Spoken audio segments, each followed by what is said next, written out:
या hello friends. आज हम जो टॉपिक डिस्कस करेंगे वो स्टीम बाथ का टॉपिक डिस्कस करने जा रहे हैं, जिसमें कि एक आप बाथरूम देख रहे हैं। उस बाथरूम में हमने बेदिंग कम स्टीम एरिया डेवलप किया है। ये इसलिए हम दिखा रहे हैं कि जो एक इंडिया में मिथ है कि साहब स्टीम एरिया अलग से बनाया जाए या बाथरूम बहुत बड़ा हो तभी हम स्टीम वहां पे प्लान कर सकते हैं, ऐसा नहीं है। ये एक बाथरूम है जिसमें एक रूटीन का बेदिंग एरिया है। अगर आप देखें तो ये रूटीन का बेदिंग एरिया है और इसी एरिया में एक नोजल है जिसके थ्रू स्टीम आती है। तो एक एरिया जो आपका बेदिंग एरिया कम स्टीम एरिया भी प्लान हो सकता है और ये काफी आजकल चलन में है। इसके लिए क्या रिक्वायरमेंट है? एक स्टीम की मशीन होती है जो कि back side of the bathroom लग जाती है या वैनिटी के नीचे लग जाती है या किसी वॉल पे हैंग कर दी जाती है। कोशिश ये की जाती है कि वो स्टीम मशीन जितना अपने वेंट के पास है उतना ज्यादा बढ़िया रहेगा, क्योंकि आपकी मैक्सिमम हीट उसमें प्रोड्यूस होगी। ट्रैवल जो होता है उसके अंदर कोई भाप की लॉस नहीं होती है आपकी। तो कोशिश की जाती है कि जहां स्टीम का वेंट है उसके आसपास में ही मशीन को प्लान किया जाए। उसका एक स्विच होता है, अगर आप देखें तो ये मास्टर स्विच है जिसको हमने ऑन कर दिया। और अगर आप सामने अब देखें तो कंट्रोल पैनल पे ब्लिंकिंग आई और एक आपका सिस्टम सेट हो गया जिसमें दिखा रहा है कि मेडोना एंड टेम्परेचर 35 का मतलब ये हो गया कि करंट टेम्परेचर इस समय इस चैम्बर का 35 डिग्री है। इसकी क्या रिक्वायरमेंट होती है? एक स्विच, एक डिजिटल कंट्रोल पैनल। ये डिजिटल कंट्रोल पैनल उस मोटर मशीन के साथ, जनरेटर के साथ कनेक्टेड है और ये डिजिटल कंट्रोल पैनल एक सेंसर के साथ भी कनेक्टेड है। अगर आप ऊपर देखें यहाँ पे तो एक आपको सेंसर दिखाई देगा, इसको थर्मोस्टेटिक सेंसर कहते हैं और ये चैम्बर के टेम्परेचर को डिजिटल कंट्रोल पैनल को बताता है कि साहब क्या टेम्परेचर चल रहा है, उसके हिसाब से ये मशीन को रेगुलेट करता है। अब हम इसकी एक बेसिक प्रोविजन समझते हैं। सबसे पहले प्रोविजन क्या है कि जैसे अगर आप हम बैक साइड में देखते हैं तो बैक साइड में एक मशीन लगी हुई है। उस मशीन को हमें पानी का पॉइंट देना है, कोल्ड वाटर इनलेट हम उसको कहते हैं। दूसरा, उस मशीन से जब स्टीम निकलती है तो वो स्टीम का पाइप इस नोजल से कनेक्ट करना है। कोशिश कीजिए कि वो पाइप जीआई हो, इंसुलेटेड हो और पौना इंच की पाइप जीआई इंसुलेटेड जो इस नोजल से कनेक्टेड होगी। इंपॉर्टेंट पार्ट ये होता है कि वो पाइप जो मशीन से इस पार्ट तक आ रही है, नोजल तक, वो पाइप में कहीं यू बेंट ना हो। अगर यू बेंट आता है तो उसमें पानी इकट्ठा होने का डर होता है और स्टीम का रास्ता रुकता है। तो ये ध्यान देना होता है कि वो डाउनवर्ड्स हो या अपवर्ड्स हो, लेकिन उसके अंदर किसी भी तरह का कोई भी यू बेंट ना हो, पहली चीज। दूसरा, उस मशीन के पास ही आपका एक ड्रेन भी होता है। जब पानी मशीन बंद होती है तो वो पानी को ड्रेन करती है। ये इसका एक नेचुरल प्रोसेस है जिसमें कि स्टीम बनाना, प्रोसेस पूरा करना, पानी को अपने ड्रेन कर देना। अब ये डिजिटल कंट्रोल पैनल जो है ये दो तरह के होते हैं। एक तो ये जो आपने वॉल हंग देखा डिजिटल कंट्रोल पैनल, जो वॉल के अंदर अंदर चला जाता है। प्री प्लानिंग के समय हम डिजिटल कंट्रोल पैनल इस तरह के स्टील कंट्रोल पैनल प्लान करते हैं, या अगर हमारी प्लानिंग लेट हो रही है या वो बाथरूम ऑलरेडी बना हुआ है जहां पे कि हम कॉन्ड्यूट बॉक्स को अंदर नहीं डाल सकते हैं, उस केस में जो आपका डिजिटल कंट्रोल पैनल है, हमारे पास एक वॉल हंग कंट्रोल पैनल होता है। इसको हम बाहर से स्क्रू कर देते हैं वॉल के ऊपर। मोस्टली जितने जिम्स होते हैं वहां पे आउटसाइड वाला कंट्रोल पैनल ही लगता है। अब इस कंट्रोल पैनल को अगर हम देखें, सिस्टम ऑन करने के बाद कंट्रोल पैनल स्टैग्नेट हो जाता है। इसमें चार बटन होते हैं, ऑन ऑफ का button, menu button, plus and minus. Operation कैसे इसका किया जाता है? सबसे पहले आप ऑन ऑफ बटन दबा देते हैं। ऑन ऑफ बटन दबाने के बाद आप देखेंगे कि पहले ग्रीन लाइट जली थी।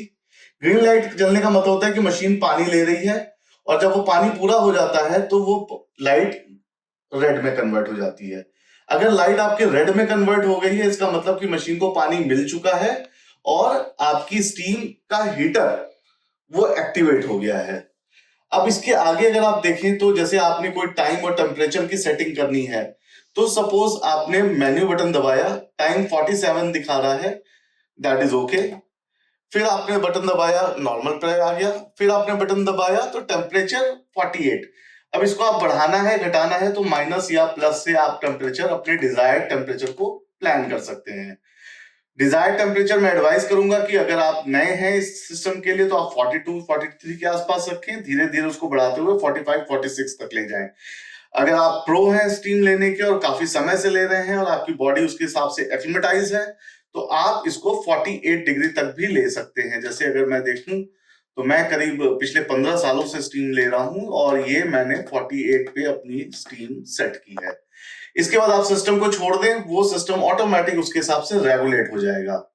और स्टीम बनने में करीब 7 से 15 मिनट लगते हैं, depend upon the geographical position and weather. ठंड का सब महीना है तो करीब 12-13 मिनट बाद आप एक्सपेक्ट करें स्टीम आना, और गर्मी का महीना है तो 7-8 मिनट के बाद आप एक्सपेक्ट कर सकते हैं। कुछ चीजें जो इसमें ध्यान देने वाली हैं कि आपने सिस्टम चलाया लेकिन रेड लाइट नहीं आ रही है, वो लाइट ग्रीन ही है, तो उसमें आप पीछे जाके अपने कोल्ड वाटर इनलेट का वॉल्व खोलें। कई बार वो वॉल्व बंद रहता है या प्लम्बर आपका उसको ऑफ कर देता है, जिससे मशीन को पानी नहीं मिलता है। मशीन को अगर पानी नहीं मिल रहा है उस केस में क्या होगा, मशीन ग्रीन लाइट ही शो करेगी और सेल्फ प्रोटेक्टिव मोड में रहेगी, यानी उसका हीटर ऑन नहीं होगा। तो अगर आप उसको खोलते हैं तो ऑटोमेटिक वो रेड पे आ जाएगा और आपका मशीन चालू हो जाएगा।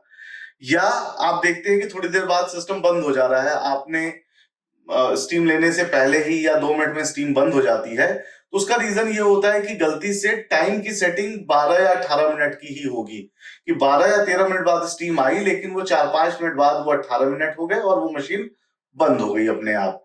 तो ये 2 चेक पॉइंट्स होते हैं। पानी की इनलेट आपकी प्रॉपर रहनी चाहिए। दूसरा, टाइम आप कम से कम 40-45 मिनट्स के लिए सेट करें।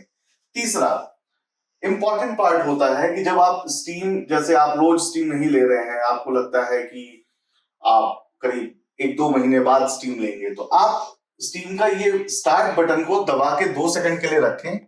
2 सेकंड दबाने के बाद अगर आप देखेंगे तो ये इमरजेंसी स्टॉप ले लेगा और ड्रेन मोड में आ जाएगा, यानी वो पानी ड्रेन होना शुरू हो जाएगा। या गलती से अगर ये दब गया तो फिर से ये बटन दबा दें आप, तो मशीन पानी की ड्रेनेज को रोक देगी और वापस अपने मोड में आ जाएगी।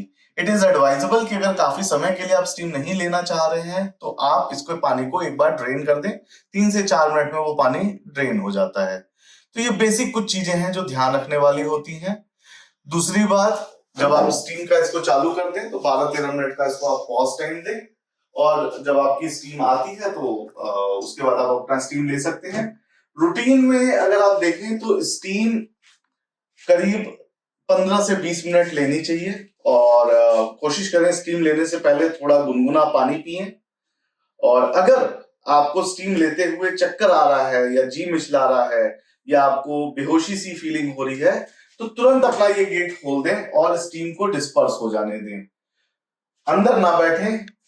अगली बार स्टीम लेते समय थोड़ा सा सर पे गीला तौलिया बांधें और गीला तौलिया बांध के फिर स्टीम लें। धीरे धीरे आपकी बॉडी उस स्टीम को एक्सेप्ट करना शुरू कर देगी और आपको तौलिया बांधने की भी जरूरत नहीं होगी। जनरली स्टीम शुरुआत में मुंह से इनहेल की जाती है, नाक से एक्सहेल की जाती है, पर धीरे धीरे जब आप एक्लिमेटाइज हो जाएंगे तो आप नाक से भी स्टीम को ले सकते हैं। इसमें कोई बहुत रॉकेट साइंस नहीं है स्टीम को लेने के लिए। कोशिश करें कि जब स्टीम लें तो दूसरा इंपॉर्टेंट पार्ट यह है कि बिना नहाए आप स्टीम चैम्बर से बाहर ना आए। अगर आप स्टीम लेते हैं और मॉर्निंग का टाइम है, आपको अपने काम पे जाना है, तो बेहतर होगा कि आप ठंडे पानी से शावर लें, बॉडी को ठंडा करें और उसके बाद बाहर आए। रात का समय है, आपको नींद की दिक्कत आती है, आप सो नहीं पाते हैं, तो आप स्टीम लें, गर्म पानी से नहाएं और उसके बाद अपनी बॉडी को रैप करके सोने चले जाएं। एक अच्छी नींद आपको मिलेगी। तो ये सारा प्रोसेस था, इसको समझाने का रीजन ये था कि छोटे बाथरूम में भी, जैसे ये बाथरूम 8 फीट बाई 5 फीट का है और इसमें आपका बेदिंग एरिया भी है और इसमें स्टीम भी है। इसमें हमने एक चीज और की थी, इसमें जैसे आपको एक इंक्लोज चैम्बर की जरूरत होती है, मतलब आपका एक ग्लास का चैम्बर बनता है, इंक्लोज चैम्बर। अगर आप देखें तो इसमें ऊपर एक डोम होता है जो स्टीम को डिस्पर्स होने से रोकता है। एक और इंपॉर्टेंट पार्ट है कि अगर वो स्टीम एरिया आपका रोज का बेदिंग एरिया भी है तो एक छोटा लूवर वाला एग्जॉस्ट जरूर रखें, ताकि जिस समय आप स्टीम नहीं ले रहे हैं अंदर भाप ना बने या क्लस्ट्रोफोबिज्म डेवलप ना हो, तो एक छोटा एग्जॉस्ट जिसमें हाइड्रोलिक लूवर लगे हों, ये भी रिक्वायर्ड होता है आपके सिस्टम में। हमने नीचे एक शावर की ट्रे लगाई है, ये एक्रेलिक की ट्रे है। एक्रेलिक की ट्रे का एक फायदा और होता है कि आपकी फ्लोर तुरंत गर्म हो जाती है, तो आप नंगे पैर भी आराम से स्टीम ले सकते हैं। आपको चप्पल पहनने की जरूरत नहीं होती है। अगर आपका टाइल का बाथरूम है और पैर ठंडा हो रहा है तो एडवाइजेबल है कि एक हवाई चप्पल, एक रबर की चप्पल कोई पहन के तब आप इसमें स्टीम लें। इसके अलावा अगर आपको कोई दिक्कत होती है तो आप हमसे कम्युनिकेट भी कर सकते हैं। आप हमारे टोल फ्री नंबर पे हमसे कम्युनिकेट कर सकते हैं, दैट इज 1800-833-7890। आप हमारे वेबसाइट पे भी जा सकते हैं, दैट इज www.madonahomesolutions.com। या अगर आप कोई पर्सनल मुझसे समझना चाहते हैं बात, तो आप मुझे मोबाइल पे भी कम्युनिकेट कर सकते हैं। The number is 9250910692। अब आप देखें जैसे ये स्टीम आनी शुरू हो रही है, अगर आप ध्यान से देखें तो स्टीम आनी शुरू हो गई, करीब 7-8 मिनट निकल चुके हैं और ये आपकी भाप बननी शुरू हो गई है। आप इंटेंसिटी देखिए उस भाप की, और करीब 2 से 3 मिनट में ये पूरा चैम्बर आपका एक स्टीम चैम्बर में कन्वर्ट हो जाएगा।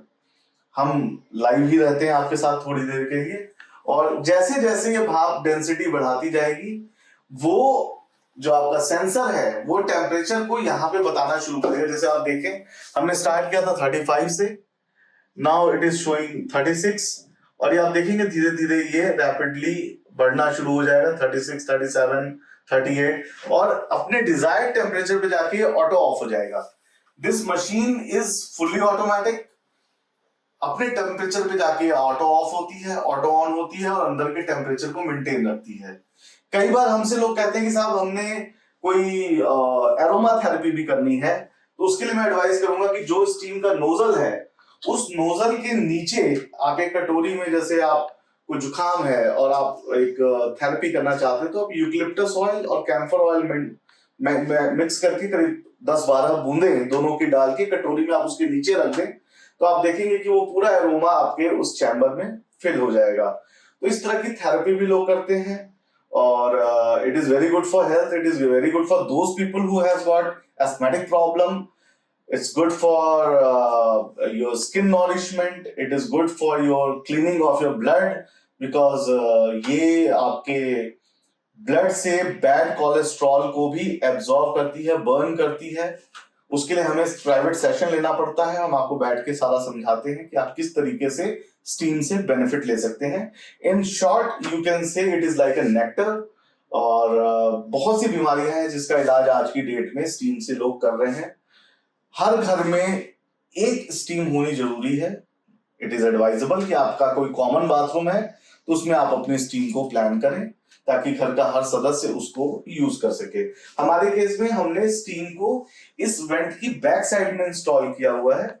उसकी प्लानिंग आप पिक्चर में देख सकते हैं कि उसकी एक इनलेट होती है, एक ड्रेन होती है और एक स्टीम की आउटलेट होती है। स्टीम की आउटलेट एडवाइजेबल है 1.25 इंच GI इंसुलेटेड, या 1.25 इंच SS इंसुलेटेड, या 1.25 इंच कॉपर इंसुलेटेड। इस तरह की पाइप को लगाएं। CPVC पाइप अगर आप अवॉइड करते हैं तो बहुत बेहतर होगा, बिकॉज स्टीम की हिडन हीट बहुत ज्यादा होती है और वो CPVC को खराब कर सकती है।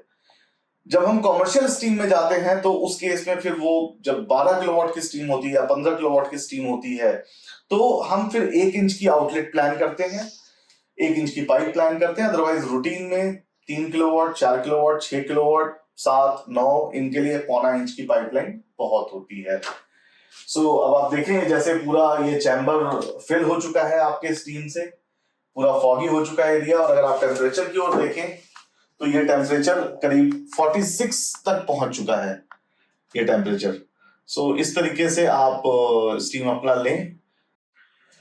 अब हम बात करते हैं इसकी इलेक्ट्रिकल प्रोविजन की। इलेक्ट्रिकल प्रोविजन के लिए डिजिटल कंट्रोल पैनल एक पार्ट हो गया, मोटर दूसरा पार्ट हो गया, स्विच तीसरा पार्ट हो गया, और सेंसर ये चौथा पार्ट हो गया। अब आप ऐसे समझें कि जो मशीन है, जो स्टीम जनरेटर है, वो एक शरीर है, डिजिटल कंट्रोल पैनल उसका ब्रेन है, और जो आपके सेंसर्स हैं, थर्मोस्टैटिक वायर, वो इसके सेंसर्स हैं, यानी वो इसकी उंगलियां हैं जो टेम्परेचर सेंस करती हैं। यानी आपने कंट्रोल पैनल से एक पाइप आपकी जाती है मशीन तक, और कंट्रोल पैनल से ही दूसरी पाइप जाती है आपके सेंसर तक। ये तो एक प्रोविजन हो गई। इससे टेप वायर आपको मशीन को कनेक्ट करती है, और इससे एक थर्मोस्टैटिक वायर निकलती है जो सेंसर को कनेक्ट करती है।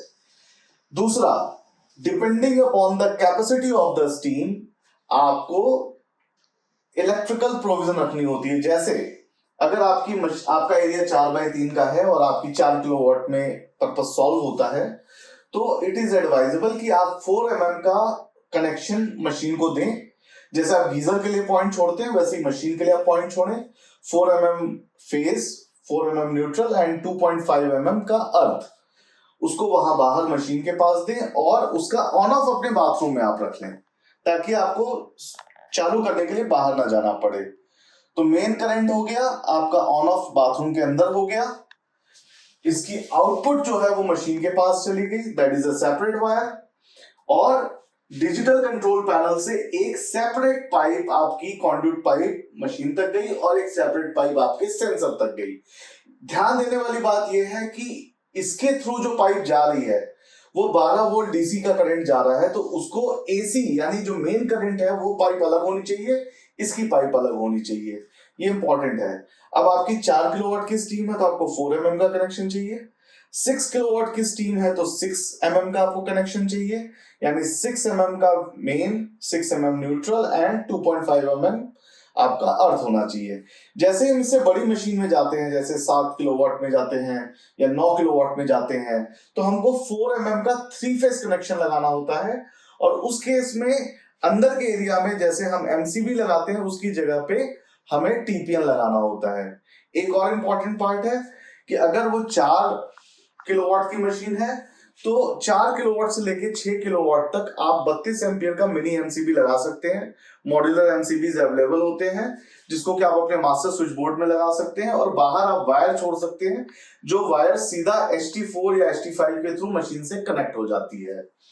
दूसरा, जब आप बढ़ाते हैं अपना कैपेसिटी, यानी आपका एरिया करीब 6x7 का एरिया है या 6x5 का एरिया है, जिसमें आपको 9 किलोवाट या 12 किलोवाट सो ऑन मशीन चाहिए, तो उस केस में आपका 9 किलोवाट से लेके 12 किलोवाट तक मिनिमम 4 फेज 3 मतलब 4 mm 3 फेज कनेक्शन होना चाहिए। 12 से बड़ा होता है, से 15 किलोवाट है तो 6 mm का 3 फेज कनेक्शन, और उसी के कंपैटिबल आपको अपना टीपीएन भी लगाना होता है। यानी 3 kilowatt, 4 kilowatt, 6 kilowatt can work with single phase wire, and for 6 kilowatt you need 6 mm wire, for 4 kilowatt and 3 kilowatt you do require 4 mm wire, और ये तीनों MCB पे चलते हैं। Above than 6 mm, 7.5, 9 and 12, उसमें 4 फेज का आपका 4 mm का 3 फेज कनेक्शन चाहिए होता है, और टीपीएन लगता है उस केस में। 12 से बड़ी जब मशीन लगती है तो उसमें 6 mm का 3 फेज लगता है, और अगेन टीपीएम उसी हिसाब से कंपैटिबल टीपीएम लगाया जाता है। आई होप कि ये जानकारी आपको काफी हेल्प करेगी सिस्टम में, और कभी आप स्टीम का प्लान करते हैं तो you can communicate us, you can call us on our toll free number. Again I say toll free number is 1800-833-7890। Website is www.madonnahomesolutions.com, and आपको कभी जरूरत हो तो हमें कॉल करें। थैंक यू, धन्यवाद, शुक्रिया।